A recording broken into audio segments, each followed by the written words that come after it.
ወገኖቼ የድግሶቻችሁን የሰርጎቻችሁን የምርቃቶቻችሁን የበዓላቶቻችሁን የልደትና የክርስትና በዓላችሁን የልጆቻችሁንም በዓል እንኳን ሳይቀር ተውቴን ሞት ዓመትና ተስካር እንኳን ሳይቀር የፊት ወንበሩ ለክርስቶስ ነው የሚለቀቀው። ለክርስቶስ የፊት ወንበር ሲለቀቅ ምን እንደሚሆን ታውቃላችሁ? እንዲህ ይላል እግዚአብሔር ቃል ላንብብላችሁ። ግብዣ ባደረክ ጊዜ ድሆችንና ጉንድሾችን አንካሶችን እውሮችንም ጥራ የሚመልሱት ብድራት የላቸውምና ብፁዕ ትሆናለህ በጻድቃን ትንሣኤ ይመለስልሃልና ይላል። ወገኖቼ ግብዣ ባደረጋችሁ ጊዜ የፊት ወንበሩ የድሆች ነው። የፊት ወንበሩ የምስኪኖች ነው። የፊት ወንበሩ የጉንድሾች ነው። የፊት ወንበሩ የተራቡት ነው። ቅድሚያውን እንግዲያው ስለ ክርስቶስ ነው የምትሰጡት። ለማን ነው የምትሰጡት? ወገኖቼ እውነት እንነጋገር ከተባለ ክርስቶስማ በዘበኛ ይባረር የለ በዚህ ዘመን። እውነት አሰብ በራችንን እንዘጋና እኛን የመሰሉትን እንጠራና አንጥራ እያልኩ አይደል። እኛን የመሰሉትን እንጠራና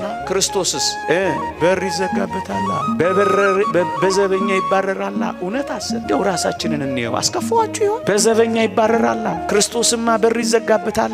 ወገኖቼ በክንፉ ጥላ ስር ያሳረፈንን አምላክ እውነት እንነጋገር ከተባለ ክርስቶስንማ በፀሐይ አስመትተነው የለ? ፀሐይ ላይ አናሰጣቸው። እነሱ እኮ ክርስቶስ እኮ ነው። በፀሐይ ላይ ያሰጣችሁታል።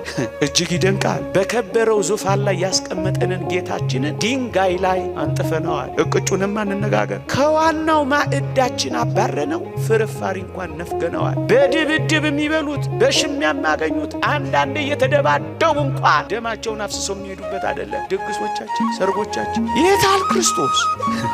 ያማረውን ለምለም መስክ ያሰማራንን ጌታ እውነት እንነጋገር። ስለ ቃሌና ስለ ድፍረቴ ይቅርታ አድርጉልኝ። ሶፍት የተቀላቀለበት አይደለም እንሰጠው ነው አይደለም። የጋጥነውን አጥንት አይደለም እንወረውረው። እንደው ይቅርታ አድርጉልኝ። እንደ ውሻ አላደረግነው። የታል ክርስቶስ? የታሉ ድሆች? የታል ያ መቅደስ? የታል ይሄ ህይወት? የታል ይሄ ክርስትና? እውነት ነው ውሸት ነው የምንኖረው? አልተረሳም፣ አልተተወም፣ አልተባረረም። እመኑኝ። ደግሞም ታውቃላችሁ በዚህ ዘመን ትርፍራፊ እንኳን ያለ ዋጋ ማግኘት አስቸግሯል። ትልልቅ ሆቴሎች ትርፍራፊን እንኳን ለድሃ በገንዘብ መሸጥ ጀምረዋል። ምን ማለት ነው?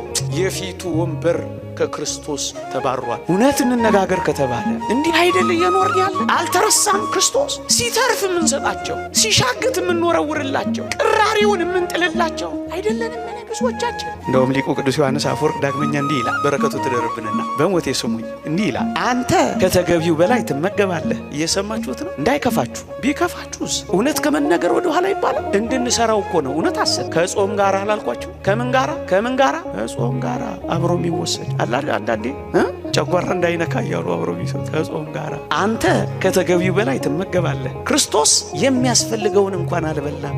አንተ የተለያዩ ኬኮችን ትበላለህ። ክርስቶስ የደረቀ የዳቦ ቁራሽ እንኳን አልበላም። አንተ የተጣራ የወይን ጠጅን ትጠጣለህ። ነገር ግን እርሱ ቀዝቃዛ ኩባያ ውሃ እንኳን አልሰጠኸው። አንተ በለሰለሰና በተለበጠ አልጋ ትተኛለህ። ነገር ግን እርሱ በውጭ ሆኖ በቁር ያልቃል። አንተ ለክርስቶስ የሆኑትን ገንዘቦች ሁሉ ጨርሶ ወስደሃል። ለምን መሰላችሁ? ከነዚህ ከታናናሾቹ ለአንዱ ስላላደረጋችሁ ለእኔ ያላደረጋችሁም ስላለ እኮ ነው። የወደቀውን ረግጠ የገባው እኮ ክርስቶስ ነው።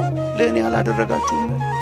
ምእመናን ማንንም መውቀሴ አይደለም። በዚህ ትምህርት ያላቸውን ለማሳፈር ፈልጌ አይደለም ወገኖቼ።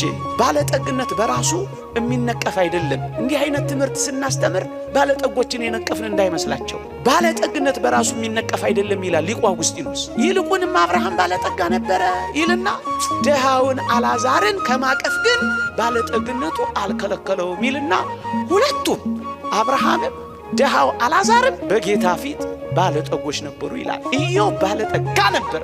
ባለጠግነት የሚነቀፍ አይደለም። ባለጸግነትን የምናወግዝ የሚመስላቸው አሉ። አይደለም ምእመናን። እና ከእንግዲህም አሁን ስናገር ያንን እየነቀፍኩ እንዳይመስላችሁ፣ ጉድለታችንን እንድንሞላ እያሳሰብናችሁ ነው።